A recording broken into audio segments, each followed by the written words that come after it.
안녕하세요. 정보가 세상을 바꾼다의 인포뱅크입니다. 이번에 전해드릴 내용은 빠르게 변해가는 한국을 둘러싼 국제정세, 현재 한국과 미국과의 관계에 대해서 한번 알아보겠습니다. 여러분의 구독, 좋아요 한 번씩 꼭 눌러주시고 한번 들어주시기 바랍니다. 그러면 한번 시작을 해보겠습니다. 지금 어떤 분들은 한국하고 미국하고 멀어져 가고 있다 이렇게 말을 하고 있으신 분들이 있는데, 지금 현재는 제가 보기로는 한국과 미국은 더욱더 공고하게 손을 잡아가고 있는 상태입니다. 이러한 것들을 여러 가지가 있는데 이제 이야기를 해 나가면서 여러분들에게 알려드리겠습니다. 자, 지금 보시면 요즘 국제정세를 한번 보면 미국이 우리나라를 대놓고 힘을 실어주고 있어요. 그 가장 큰 배경이 되는 것은 미중 무역 분쟁인데, 우리나라를 지렛대를 삼아서 중국에 대항을 하겠다. 우리나라가 중국에 대항을 하는데 어떻게 보면은 총알바지로 쓰는 것도 있고, 그것을 우리나라가 잘 이용을 하면 크게 우리 나라에게 유익이 될 것 같습니다. 어쨌든 그 중에 여러 가지가 지금 보여지는데, 가장 중요하게 보여지는 것은 미국의 전략자산에 한국의 이동이 있습니다. 이 대표적인 것들은 여러 가지가 있습니다. 일단 보시면 그것이 한국이 수입을 하든 기술을 이전받든 허용을 하든 다양한 형태로 미국의 전략자산이 한국에 수입되면서 미국과 한국이 긴밀하게 협력이 되고 있다라고 보여지고 있습니다. 그 첫 번째 큰 이유는 탄도미사일 사거리 연장 허용에 있습니다. 미국은 한국에 지금 41년 동안 탄도미사일 사거리를 아주 극도로 제한해 왔죠. 또한 우주 발사체 고체 연료의 사용 제한도 이번에 해제가 됐습니다. 이 내용은 나중에 또 한번 알려드리겠습니다. 그동안 한국은 한국의 탄도미사일 사거리를 문재인 정부 들어와서 지금 제한이 좀 풀렸는데 800km까지 제한되어 왔죠. 한미 미사일 지침 변천사를 보면 다음과 같습니다. 일단 한미 미사일 지침 변천사입니다. 1979년 9월달 이때는 사거리가 180km, 사거리가 180km밖에 되지 않으면 엄청 짧은 거죠. 그리고 그 모든 것을 나머지 것들은 미국에서 수입해달라 라고 지금 얘기를 하고 있고, 탄두 중량도 500km를 넘지 않겠다고 약속을 했죠. 이게 거의 한 89년 99년 거의 20년이 넘은 상태에서 2001년도에 김대중 정부에서 1차 개정이 한번 있었는데, 이때 180km였던 것이 거의 2배로 늘어난 300km로 늘어나게 됩니다. 2012년 10년이 지난 다음에 이명박 정부 때는 2차 개정이 있었는데요. 이때 사거리 제한이 800km까지 늘게 되죠. 그리고 2017년 9월 달에 문재인 정부에서는 모든 미사일에 대한 탄두 중량을 없앴지, 이 탄두 중량이 이때까지만 해도 계속 500kg가 이 한계 중량이었기 때문에 500kg이 탄두 중량이었기 때문에 사거리가 그렇게 늘어날 수가 없었습니다. 그리고 2020년도 7월 달에 보면 문재인 정부는 4차 개정을 통해서 우주 발사체 고체 연료 로켓 허용, 말하자면 지금 800kg의 탄두 중량이 없어졌고요. 그리고 고체 연료 로켓 허용까지 이 세 가지 큰 내용을 보시면 되겠습니다. 가장 큰 것은 탄두 중량이 커져야만이 더 멀리 날아갈 수 있기 때문에 이런 것도 되게 중요하고, 고체 연료가 액체 연료보다 더 저렴하기 때문에 이런 것도 있습니다. 그러면 미국의 사거리 연장 허용은 어떤 의미를 가질까입니다. 지금 현재는 800km로 제한이 돼 있잖아요. 지금 얘기가 나오는 게 1200km, 1600km 이렇게 계속 단계적으로 늘려나가겠다라고 지금 얘기를 하고 있는데요. 사거리의 연장을 일단 보면 한국이 직접 중국 베이징을 타격할 능력을 갖춘다라는 의미를 가지게 됩니다. 일단 800km를 예상을 하고, 한국에서 사거리가 어느 정도 커버가 되는지 일단 그림을 보여드리겠습니다. 한국의 서울을 기점으로 해서, 서울을 기점입니다. 300km일 때는 이게 언제가 됐었냐면 김대중 대통령 때 이 300km가 됐을 때는 뭐 어떻게 돼요? 북한만 커버가 되죠. 그리고 500km가 되면 북한 전역을 커버를 할 수 있습니다. 선양까지도 날릴 수 있고요. 800km가 된다 라고 하면 지금 중국에서 나오는 뉴스를 계속 보면 이것에 대해서 되게 이야기를 많이 하고 있어요. 고체 연료 그리고 사거리 늘리는 거. 자, 그래서 지금 이렇게 되죠. 그림과 같이 북한만 단순히 커버한다 라고 하면 500km만 가지고도 충분하죠. 800km가 늘고 이게 1200km까지 늘게 되면 이 정도까지 가게 되죠. 이 정도까지 가게 되면 어디 영향이 가냐? 베이징 영향이 가게 되는 것입니다. 자, 그래서 이것에 대해서 청와대에서 브리핑이 있었는데요. 지난 29일 날 브리핑에서 문재인 대통령이 지난 29일입니다. 지난달 29일 한미 미사일 지침 개정과 관련돼서 완전한 미사일 주권 확보를 위해서 계속 노력해 나가자고 지금 당부했다는 사실이 전해지고 있습니다. 자, 그래서 여기서 묶여있는 거 미사일 주권은 현재 800km에 묶인 탄도미사일 사거리를 완전히 풀 수도 있다라는 의미가 되겠죠. 이러한 배경에는 미국과의 교감이 없다라면 탄도미사일 거리를 늘릴 수 있다? 아니죠. 이렇게 되면 지금 이 의미는 한국과 코리아와 아메리카가 같이 공조해 나가서 누굴 치겠다? 중국을 치겠다 라는 거죠. 이에 대해서 김현종 국가안보실 2차장도 지난달 28일날 사거리 제한 문제도 in due time 시간 안에 해결될 것이라고 말을 해서 이 문제와 관련해서 한미 사이에 상당한 의견 조정이 있었다고 암시가 되고 있죠.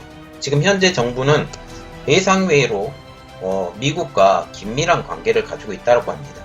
그러면 여기서 의문, 왜 이 시점인가 라는 거죠. Why this time released? 자, 탄도미사일입니다. 사거리를 제한했는가 라는 거죠. 자, 미국은 1979년도부터 거의 한 40년이 넘는 기간 동안 한국에 지나친 미사일 역량을 갖는 것을 극도로 제한해 왔습니다. 3차 개정을 통해서 이명박 정부를 통해서 상한선은 800km까지도 지켜왔죠. 그런데 이번에 다시 개정을 통해서 사거리가 늘어나게 된다 라는 것은 궁극적으로 그 목적이 북한이 아니다라는 거죠. 북한이 아니고 그것을 뛰어넘는 그 어느 나라, 우리가 모두 다 알고 있는 C라는 나라죠. C라는 나라를 우리가 보는데 이렇게 되면 중국이 똥줄이 타겠죠. 중국이 똥줄이 타는데 중국 매체 영향을 나와 있는 그 중국 매체를 보면 이것에 대해서 미국과 한국이 굉장히 가까워져 가고 있다라고 지금 얘기가 계속 나오고 있어요. 특히 우리가 눈여겨봐야 될 시점인데 현재 미국과 중국은 심각하게 싸우고 있는 중이죠. 그러나 병력과 주요 무기 자산은 중국 본토는 아니고 미국 본토로 옮기는 동적 전략 운영을 실시 중입니다. 말하자면 일본에 있는 전략 자산 그리고 필리핀에 있는 전략 자산들이 다 지금 미국으로 점차적으로 이동돼 가고 있고 유럽에 있는 미국 자산들도 다 미국으로 움직이고 있는 동적 전략 운용을 실시 중이죠. 지난해 8월에는 중거리 미사일 개발이 족쇄가 된 중거리 핵 전략 조약을 파기를 하면서 중거리 미사일 개발을 지금 가속화하고 있습니다. 이번에 탄도미사일 사거리 연장은 우리나라와 미국이 더욱더 가까워졌음을 여실히 증명하고 있고 미국이 직접 미국의 자산을 직접 우리나라에 배치하는 것이 아니라 한국을 이용해서 미국은 빠져나가고 한국을 이용해서 중국을 견제하려는 목적이 가장 크다라고 지금 말을 하고 있죠. 그리고 우리가 더 눈여겨봐야 될 것은 우주발사체 고체연료 사용 제한 해제입니다. 자, 우주발사체 고체연료 사용 제한 해제라고 말을 하면 이게 사거리가 길어진다 라고 지금 보시면 되는데요. 2020년 7월 28일부터 우주발사체에 대한 고체연료 사용 제한을 해제하는 2020년 미사일 지침 개정이 채택이 됐습니다. 아까도 말씀드렸죠. 이번 개정을 통해서 고체 연료를 사용한 민간 우주 발사체 개발. 이게 민간 우주체 발사체 개발이라고 하지만 이것을 개발하면 ICBM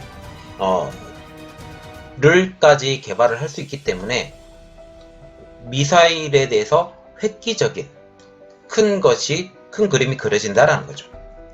그리고 우리 정부는 그동안 1997년 채택한 한미 미사일 지침으로 고체 연료 사용이 아예 금지가 됐었죠.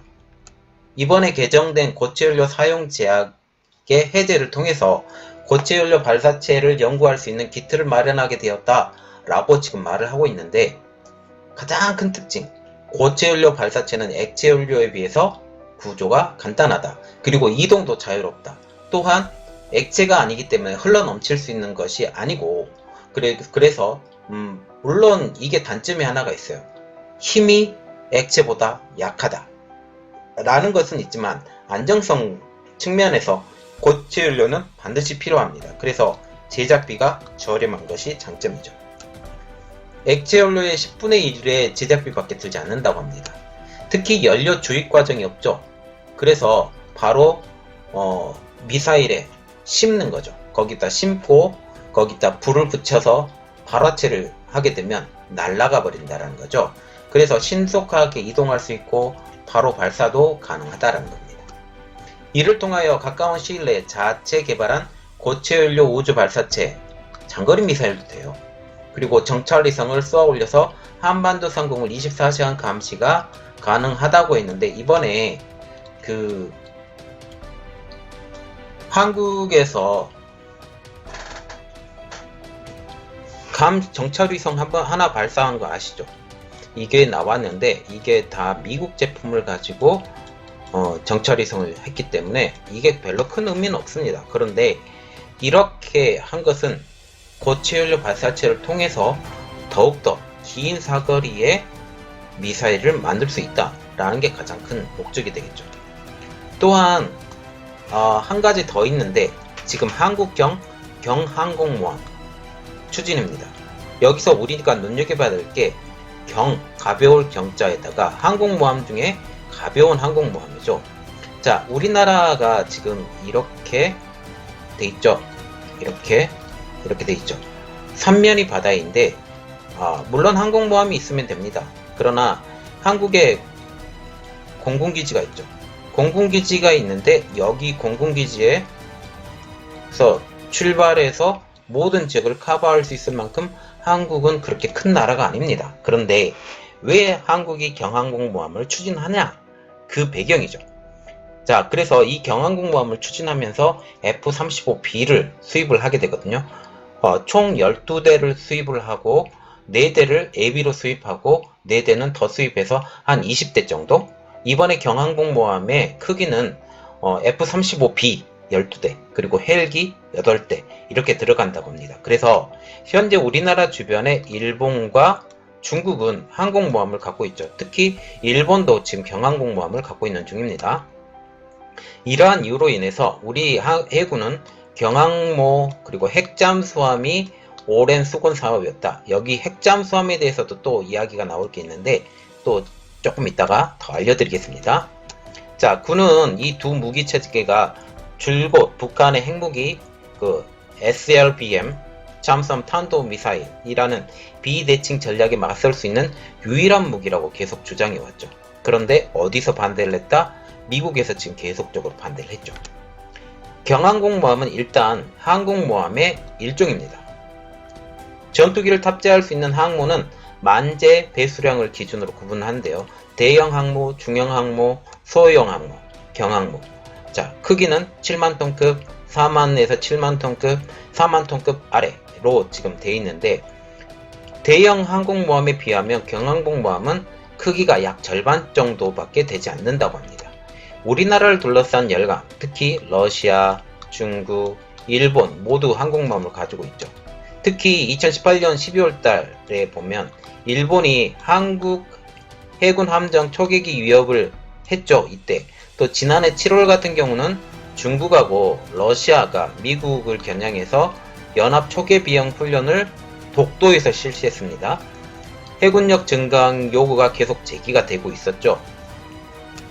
이러한 필요 당위성에도 불구하고 항공모함 도입이 불필요하다는 의견이 진보하고 보수를 가리지 않고 터져나오고 있습니다. 여기 진보 보수라고 지금 얘기를 하는데 대부분이 어디를 얘기를 하고 있느냐? 친중이라고 생각하면 됩니다. 중국 입장에서는 우리나라가 항공모함 갖고 있으면 안 돼요. 왜? 이 항공모함이 어디에 지배를 받고 있다라고 생각하기 때문에 미국의 지배를 받고 있다고 생각하기 때문에 중국은 지금 떨고 있죠. 특히 한반도와 인근 해역을 보면 청주, 원주라는 공군기지가 있죠. 그거 가지고 충분히 훌륭한 갑판인데도 불구하고 바다에 항공모함을 띄울 이유가 없다라고 보수 진영에서 지금 얘기하고 있고, 그리고 진보 진영에서도 지금 얘기를 하고 있는 중입니다. 특히 항모에 실리는 전투기는 F-35B밖에 안 돼요. F-35A 안 됩니다. 그래서 이번에 그 비행기, 그러니까 전투기 도입을 했을 때 1차로는 F-35A를 도입한다고 지금 얘기가 나왔었지만 2차에 F-35B를 도입한다고 얘기했다가 전면 취소가 됐죠. 그럼에도 불구하고 이번에 경항공모함이 얘기가 나오게 되는 것입니다. 자, 그래서 작전 반경이 300km보다 넓은 F-35A, 이게 1100km 정도 돼요. 작전 반경이 왜 300km로 짧냐? 왜 수직 이착륙을 하기 때문에 추력이 약해요. 그래서 이 추력이 약한 경항공모함에 달리는 F-35B가 굳이 필요가 있느냐라고 지금 얘기가 나오고 있고, 비효율적이다 라고 지금 얘기가 나오고 있어요. 이러한 주장은 경항공모함이 도입이 부정적으로 지금 얘기를 하고 있죠. 그런데 자, 우리나라가 지금 이렇게 있다고 해요. 자, 이렇게 있고, 자, 여기가 제주도, 이 밑에가 어디예요? 제7광구가 있는 지역이죠. 자, 그러려면 이 경항공모함이 여기까지 지금 왔다 갔다 해야 되는데, 여기서 출발해서 가는 시간, 그리고 중국에서는 계속 날라오고 있죠. 비행기가, 뭐 배들도 계속 오고 있고, 경항공모함이 있다면 여기에 오는 것들을 다 막아낼 수가 있습니다. 그래서 굉장히 중요하죠. 보수 쪽에서도 비슷한 의견을 가지고 있다라고.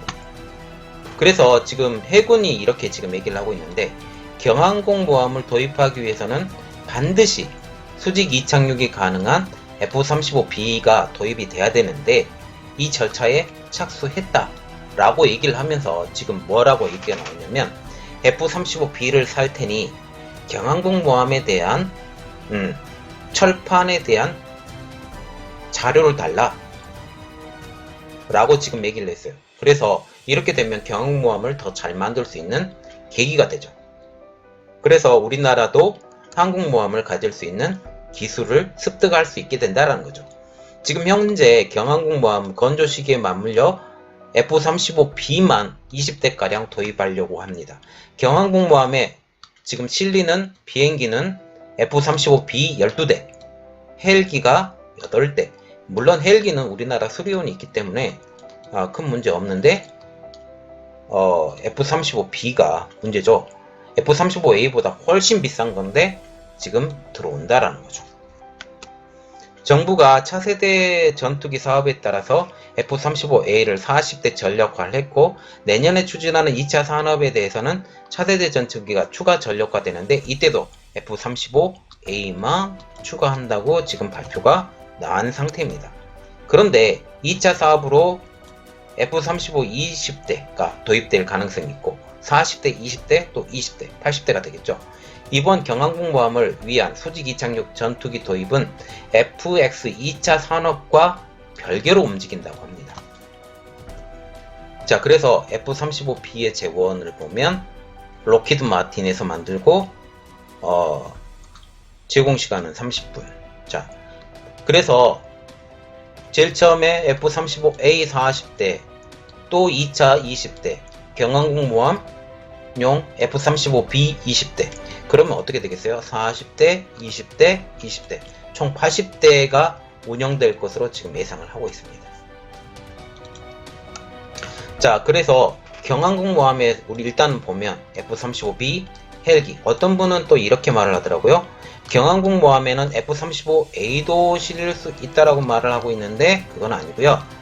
B만 실리지고 그래서 이것이 미국하고 더욱더 가까워지고 있는 거다. 왜?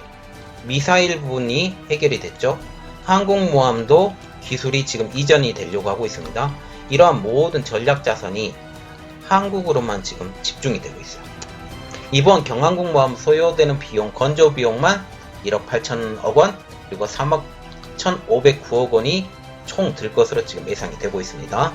자, 또한 F-35B는 16대에서 20대. 왜냐하면 원래 12대가 들어가는데 예비용으로 4대가 필요하고 또 예비용으로 4대가 더 필요하다고 봐서 20대.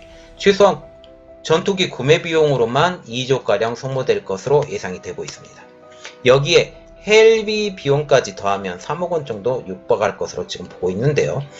그러면 어떻게 경항공모함이 도입이 될까? 그 배경을 보면 엄격히 말하면 우리나라 방어만, 주변 방어만 생각을 하면 F-35A만 가도 충분해요. 굳이 경항공모함이 우리나라가 섬처럼 이렇게 딱 떨어져 있기 때문에 필요가 없어요. 도입이 필요치 않습니다. 그런데 이번 경항공모함 도입에 대해서 가장 긴장하는 나라는 중국입니다. 그래서 중국은 이번에 눈의 가시가 된 미사일 그리고 경항공모함 이 두 가지 문제 때문에 엄청 어렵습니다. 그리고 또 비트코인 문제도 있고 한마디로 중국은 우리나라의 뒤통수를 확 제대로 맞았죠. 특히 미국이 앞에서 전면적으로 나서지 않고 우리나라가 나섬으로써 미국 대신에 방어성을 구축해 주는 것입니다. 또한 한 가지가 마지막에 제가 이야기 드린다겠죠. 핵잠수함 준비입니다. 핵잠수함을 준비한다라는 것은 우리나라가 핵을 포기할 가능성이 점점 떨어진다 라고 보면 되겠는데 해군은 경항공모함을 더불어서 핵잠수함도 지금 준비를 하고 있죠. 이것을 추진해야 되는데 넘어야 될 문제는 한미 원자력 협정 재처리 시설까지 다 들어가야 돼요. 이 협정에선 한국이 어떠한 군사적 목적을 위해서도 원자력을 사용하지 않는다라는 문구가 있어요. 이것에 대해서도 현재의 분위기를 보면 제 생각으로는 허용이 될 거다 라고 지금 보고 있습니다. 그러면 지금 원자력은 포기한다고 얘기하는데 핵잠수함을 만든다. 말이 안 되죠. 어디가 좀 이상한데 이것은 어떤 것이 있을까라고 지금 생각을 하고 있습니다. 자, 그래서 현재 결론적으로 보면 가까워져가는 한국 정부, 미국 정부입니다. 일련의 상황을 일단 보면 한국 정부와 미국 정부는 가까워질 수밖에 없다. 왜? 중국을 대항하기 위해서. 지금 북한하고도 미국 트럼프는 이렇게 얘기를 하고 있죠. 김정은은 나의 친구이다. 그래서 북한을 지렛대로 지금 사용을 하려고 했어요. 그래서 태평양 방어선을 구축을 위해서 한국의 동참이 반드시 필요한 미국으로서는 그들이 자산이 본토로, 미국 본토로 돌아가고 그 대신에 한국이 나선다라는 거죠. 이번에 일본에 뭐가 들어가기로 했어요? 미국 미사일이 들어가기로 했죠. 일본에서는 미사일만 들어가는데 한국에서는 미사일을 만들게 해주고 있어요. 자, 지금 보시면 미사일 문제나 아니면 고체연료 그리고 경항공모함, 핵잠수함 이 모든 일련의 상황을 보면 한국은 미국과 가깝다. 이것을 통해서 반대적으로 얻어내는 급부가 많겠죠. 지금 현재 한국이 지금 어려운 상황이지만 이 상황이 미국과 같이 동조하면서 상황이 반전될 가능성이 높아져 가고 있다라고 보시면 되겠습니다. 자, 이번 내용은 여기까지였습니다. 저희 내용에 대해서 궁금한 점이나 의문한 상황이나 여러가지 반대되는 의견까지도 한번 올려주시기 바랍니다. 자, 감사합니다. 여러분들을 위해서 더욱더 노력하는 인포뱅크가 되도록 노력하겠습니다. 감사합니다.